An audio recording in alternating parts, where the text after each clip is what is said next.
In this video, we will be finding the volume of solids of revolution using the disk method. Recall from our previous videos on cross-sectional volume that to find the volume of a shape using cross-sections, we use the formula the volume is equal to the integral from a to b of a of x dx, where a of x would be the area of one cross-section.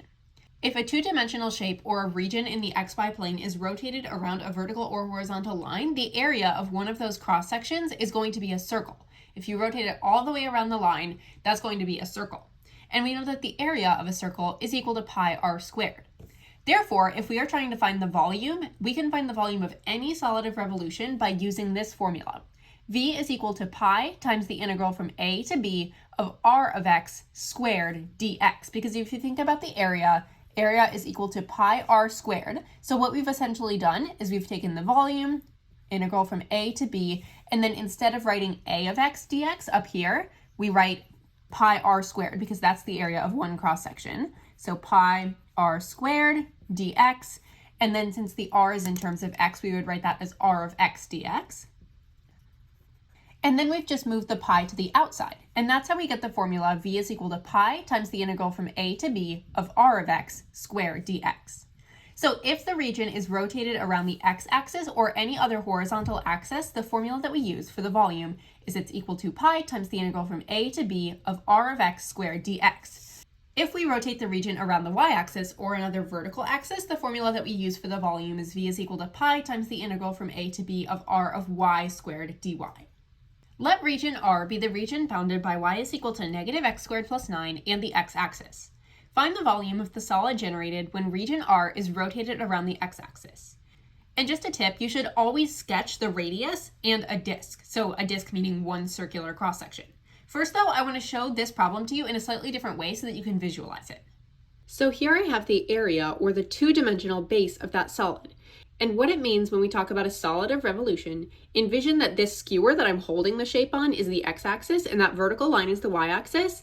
It just means that we are going to revolve the shape around the x-axis, and then we're trying to find the volume of the solid that is generated when we do that. So you can imagine that when we make that revolution for this particular area, it's going to be kind of a flat disc-like shape. Okay, so now let's start solving our problem. We already have the sketch of this base here, which is always what you want to do first. And then the next step is to sketch the radius and one single disk. So I'm going to sketch a radius here, and it says r is rotated around the x-axis. So I know that the radius of one circular cross-section is going to be perpendicular to the x-axis right there. And then you might also find it helpful to sketch kind of the other half of that shape. So the other half of that shape would look something like this. That's not perfect, obviously, but you kind of get the idea. And then I would sketch in one disk, which is going to look something like this. So there is one disk. Now the next thing I need to do is find the radius. In this case, the radius is going to be in terms of x because our cross-section is perpendicular to the x-axis. So the radius, that's this line here. What is the radius determined by? Well, if we take the top function and subtract the bottom function, we will get the radius. The top function is negative x squared plus 9, and the bottom function is y is equal to 0 because that's just along the x-axis there. Now that we have the radius, I will develop my integral for the volume. So remember, volume for a solid of revolution is always going to be pi times the integral from a to b. And in this case, it looks like my a and b are going to be negative 3 and 3 when I'm looking along the x-axis. So we're going from negative 3 to 3. And then in here, we stick our radius, which is negative x squared plus 9. We square the radius and then put a dx on the end. Now I can get the graphing calculator out and evaluate that integral. So I'll do pi and then math 9 from negative 3 to positive 3. And then don't forget to square the radius here. That's a very common mistake, is to forget squaring the radius. So do negative x squared plus 9, close the parentheses, square it, and then stick your dx on the end. And it says that the volume generated when we do that solid of revolution, the volume is going to be 814.301. Now, in this lesson, some of the problems that we work through are not going to be calculator problems, meaning that you're going to have to do some manual integration. But for this one, this would be our answer, and we can use the calculator. Find the volume of the solid generated when the region bounded by y is equal to 1/4 x plus 2 cubed, the x-axis, the y-axis, and the line x is equal to 2 is rotated around the x-axis. My first step will be to sketch out these functions so that I can see that region that's bounded by these lines. So for this function, 1/4 x plus 2 cubed, I know that when x is equal to -2, so over here at x is equal to -2, y will be equal to 0. And then at x is equal to 0, if I have 0 plus 2 cubed, that's 1/4 times 8. So 1/4 times 8 will be 2. So then I have 0, 2 on my graph as well. And then it's just going to look like a cubic function. I'm also going to sketch the line x is equal to 2. And then I need to figure out where x equals 2 and y is equal to 1/4 x plus 2 are going to intersect. So at x is equal to 2, I would have 2 plus 2 and then 4 cubed. 4 cubed is 64. 64 divided by 4 will be 16. So that's the region that I will be working with. Now it says that this region is going to be rotated around the x-axis. So if I'm taking this and I'm rotating it all the way around the x-axis, what I'm going to do is first I'm going to sketch in kind of the other half of this curve here, which would be what it looks like when you rotate it all the way around. So it would look something like that down there. This line would be pointing more downwards. And then I'm going to sketch in the radius and a single disk. So my radius, I know that I'm working perpendicular to the x-axis here, and then my disk will look something like that. Now I'm going to find r of x, the radius in terms of x. And I know that it's r of x and not r of y because I'm working perpendicular to the x-axis. So r of x, that will be determined by this top curve minus the bottom curve. The top curve is 1/4 times x plus 2 cubed, and the bottom curve is y is equal to 0, so this would just be minus 0. Don't need to write anything there. Now I will come up with my integral for the volume. Volume is equal to pi times the integral from a to b. So in this case, what is a and what is b? Well, we know that we're working from the y-axis to the line x is equal to 2. So that would be from x is equal to 0 to x is equal to 2. And then I need to put in my radius, which is 1/4 times x plus 2 cubed. And then I square my radius and stick a dx on the end. There's my integral for the volume. Then when I plug this into the calculator, it will spit out an actual number. Again, do not forget to square this here. A very common mistake is just to put the radius and then a dx. You have to do the radius squared dx. And there is my volume. It says volume is equal to 455.979, and I'm just going to truncate in this case, 0.979. You can either truncate or round on the AP exam. What is the volume of the solid generated when the region in the first quadrant bounded by y is equal to 1/3 x is equal to 6, and the x-axis is revolved around the x-axis? This is a non-calculator problem, so we'll be doing some manual integration here. First step, as always, is to sketch the region. So if we have y is equal to 1/3 x, first I'm actually going to sketch x is equal to 6. That would be a vertical line over at x is equal to 6. And then if we have y is equal to 1/3 x, that would look something like this. And then I'll just sketch that line in there. And it says it's only the region in the first quadrant, so I will only worry about sketching the region in the first quadrant. Now this means that this shaded region right here, that tiny shaded region, is going to be the region that I am revolving around the x-axis, because it's also bounded by the x-axis down there. So it's that triangle.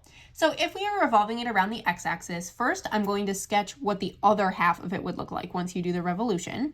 So the other half will look something like that, and then our radius is going to be right along here. This means that one disk is going to look like that. Now I need to come up with the radius, and I'll be coming up with the radius in terms of x, r of x, because I'm working perpendicular to the x-axis. So the radius, I will take the top curve minus the bottom curve. The top curve in this case is going to be 1/3 x, so I'll do 1/3 x, and the bottom curve, because remember, this is my radius right here, top minus bottom. The bottom curve is just 0, so r of x is just equal to 1/3 x. Now I need to come up with the integral for the volume. The volume will be equal to pi times the integral from a to b along the x-axis, because we're working perpendicular to the x-axis here. So this means from 0 to 6, integral from 0 to 6, of r of x squared dx. So 1/3 of x squared dx. Now normally this is where I would plug it into my calculator, but this is a non-calculator problem, so I'm going to do the manual integration here. So the volume is equal to pi times the integral from 0 to 6, and then I'm going to take that squared and I'm going to do 1/3 x squared. That would be 1/9 x squared inside there, dx. Now I'm still keeping the pi on the outside, and then I'm going to find the antiderivative of 1/9 x squared. The antiderivative of 1/9 x squared will be 1/9 times x cubed over 3. And I'm trying to evaluate that at 0 and 6. Then, still keeping the pi on the outside, don't forget about that one. Then I plug in the 6 for every x. So 1/9 times 6 cubed over 3. And then I need to subtract plugging in the 0 for every x, which is just going to produce a 0. So that made a 0, and then I'm left with pi times 1/9 times 6 cubed over 3. 6 cubed is 216, so I have 216 over 27. This means that my answer is 216 pi over 27. And could it be simplified? Yeah, maybe, but you don't have to, especially if you're on the free response section of the AP exam. If you do simplify though, you would get 8 pi. Let region A be the region bounded by y is equal to the natural log of 3x, y is equal to 1, y is equal to 2, and the y-axis. Find the volume of the solid generated when region A is rotated around the y-axis. So now we are working with the y-axis instead of the x-axis, but our general process is still going to be the same. First step, I'm going to draw my region. Again, this does not need to be perfect. This is just a sketch. So first I will sketch the line y is equal to 1, and then y is equal to 2. And then I need to sketch the line y is equal to the natural log of 3x. I don't know what that specific curve is going to look like exactly, but I know that the family of natural logs looks something like this, and that's perfectly fine for now. So that means that this region right here, that tiny little shaded region, is the region that I'm going to be rotating around the y-axis. Now I want to show you this in a slightly different format as well. So here is another representation of that region in the xy plane, but now instead of rotating this thing around the x-axis, rotating it like this, we're now going to be rotating it around the y-axis. So we're looking for the volume of the region that is generated when we go like this with our shape, when we rotate it around the y-axis, assuming that this thing is the y-axis right here. So we just rotate it around like this, and then it's going to produce kind of a bowl-shaped solid. So now let's find the volume of that solid. Since I know that it's going to be going around the y-axis, I'm going to sketch in the other side of the curve on the other side of the y-axis. And then if I'm sketching in one radius for this shape, it's going to look something like this, and my disk will look like that. So the radius is kind of hard to see, but it's going right there. It's just that tiny line. So now in order to find the radius, I'm going to have to do right curve minus left curve. Since we're doing right minus left, that's an indication that all of our equations need to be in terms of y, not in terms of x. So I'm going to take my equation y is equal to the natural log of 3x, and I'm going to isolate x. So to get rid of the natural log, I do e, and then I have 3x is equal to e to the power of y. This means that x is equal to 1/3 e to the power of y. That is my function right here in terms of y. Now I'm going to come up with an equation for the radius. But now, instead of doing r of x, I'm going to do r of y, because we are now working with disks that are perpendicular to the y-axis. So r of y will be the right curve minus the left curve. The right curve, we know that that's 1/3 e to the power of y, and then the left curve is just 0, because we're working along the y-axis there. Now I will set up my volume integral. The volume will be pi times the integral from a to b, and now instead of looking for a to b along the x-axis, now we look along the y-axis, because we're working with the y-axis here. So we are going from 1 to 2, because it specifically says bounded by y is equal to 1 and y is equal to 2. Integral from 1 to 2 of the radius, which is 1/3 e to the y squared dy. Do not forget to square the radius. Then we grab the graphing calculator, and it will give us an actual number for that. Remember, when you're entering something with y and dy into the graphing calculator, you can keep it as x here as long as you're putting x for both of those. The calculator does not care whether it is x or y. Okay, so then we get the volume is equal to 8.240 if we're rounding to 3 decimal places. That would be the volume of that solid generated when we rotate region A around the y-axis. Find the volume of the solid generated when the region bounded by y is equal to 1/4 x minus 2 cubed plus 2, the y-axis, and the line y is equal to 4 is rotated around the y-axis. Again, the first step for this one is to sketch. I'm just going to sketch this one manually, but if you want to, you could always get out your graphing calculator and take a look at what does that function look like, because this is a calculator problem.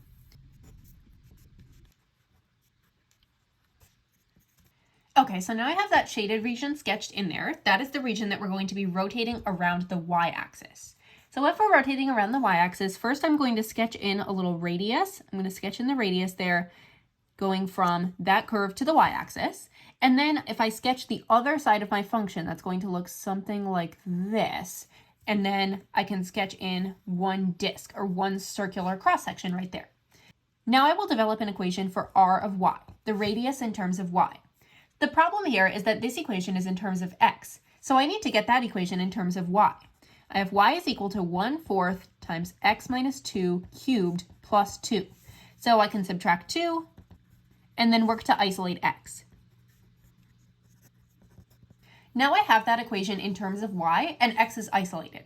So when I'm finding the radius is determined by the right curve minus the left curve. The left curve is just 0, so the radius is only going to be determined by this right curve right here, which is 2 plus the cube root of 4y minus 8, as I just found down there. Now for the volume integral. So the volume will be equal to pi times the integral from 0 to 4 along the y-axis there. Integral from 0 to 4 of the radius, which is 2 plus the cube root of 4y minus 8, all squared, dy. Do not forget to square the radius there. Then grab the graphing calculator and put that in. And that volume is going to be 80.425. Let region S be the region bounded by y is equal to the square root of 2x minus 2, y is equal to 1, y is equal to 2, and the y-axis, as shown below. Find the volume of the shape generated when region S is revolved around the y-axis. In this case, it's going to be very tricky to sketch in the other side to show that it's being revolved around the y-axis, so I'm just going to sketch in a radius there, and hopefully you'll be able to envision what that looks like. Okay, so now I will develop that expression for the radius in terms of y, because we're working perpendicular to the y-axis and revolving around the y-axis. R of y, well, the first thing I need to do, I have this equation, but it's in terms of x right now. If I have y is equal to square root of 2x minus 2, I can isolate x there. X is equal to 1/2 y plus 2 squared. That means that the radius is going to be equal to that function, which is the right curve, minus the left curve, which is 0. So in this case, the radius will be 1/2 times y plus 2 squared. Now to come up with the integral for the volume, I'm going to do pi times the integral from a to b along the y-axis, which in this case is going to be from 1 to 2 because it specifically gives me y is equal to 1 and y is equal to 2. Integral from 1 to 2 of the radius squared. So 1/2 y plus 2 squared squared. So we have two squareds there, and then a dy at the end. Now, normally I'd grab my calculator here, but this is a non-calculator problem, so we're going to have to evaluate this manually.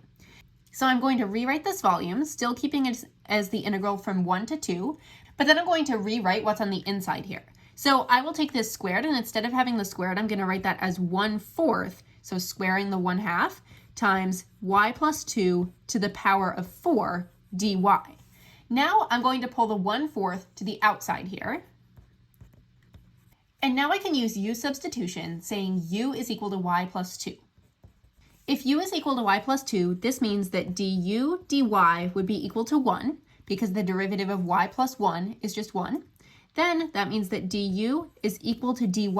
So when I rewrite the integral with the volume will be pi over 4, combining that pi and the 1/4 there, pi over 4 times the integral from 1 to 2, and actually I'm going to have to change those bounds, so I'm going to keep those blank for now, of the integral of u to the 4th du, swapping out the dy with a du and swapping out the y plus 2 with a u.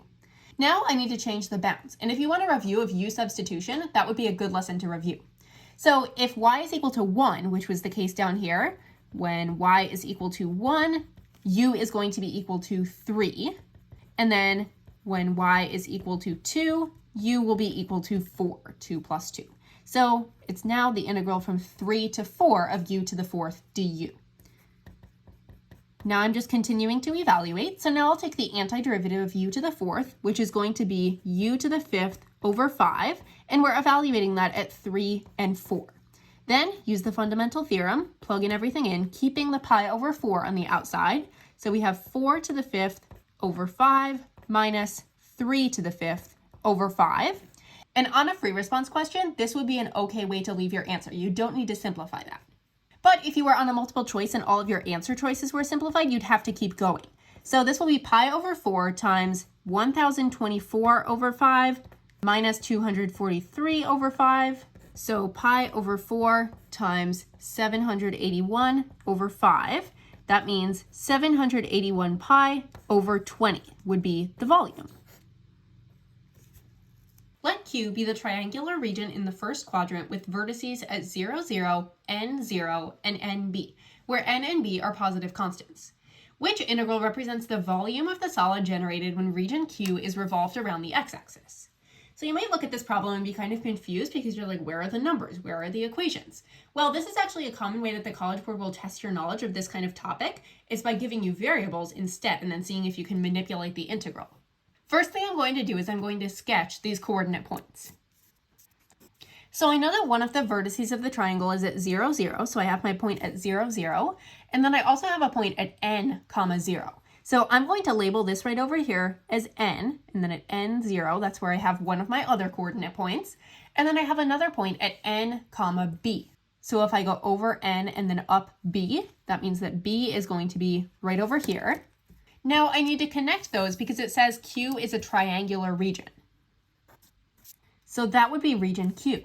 Now it says which integral represents the volume of the solid generated when region Q is revolved around the x-axis. So imagine taking region Q and revolving it around the x-axis right there. So what I'm going to do is I'm going to do that same method that I have with the other ones. First, sketching kind of the other half of region Q, and that would look something like this. Then sketch in one radius. So one radius, I'll make my radius right there, and then my disk would look like that. Now I need to come up with an integral that represents that. So first I need an equation for my radius in terms of x because we're revolving around the x-axis, not the y-axis here. In order to come up with that, I need the equation of this top line so that I can subtract the equation of this bottom line right here from that equation of the top line. The problem is they didn't give me an equation here, but I can come up with one using 2 points along this line. The points along the line are 0, 0, and n, b. To come up with the slope between those 2 points, I would do y2 minus y1, so b minus 0, or just b, over x2 minus x1, so n minus 0, or just n, and I know that the y-intercept for this line is at 0, 0. This means that the equation for the line is y is equal to b over n times x. So now when I come up with my equation for the radius, the equation for my radius will be the top curve, which is b over n times x, minus the bottom curve, which is just 0. Now I can develop the integral with the volume. So the volume will be pi times the integral from a to b along the x-axis. In this case, a to b is going from 0 to n. So from 0 to n, and then I take my radius, which is b over n times x, and I square it and stick a dx at the end. Then I just have to figure out which one of these matches. In this case, choice A is the one that matches.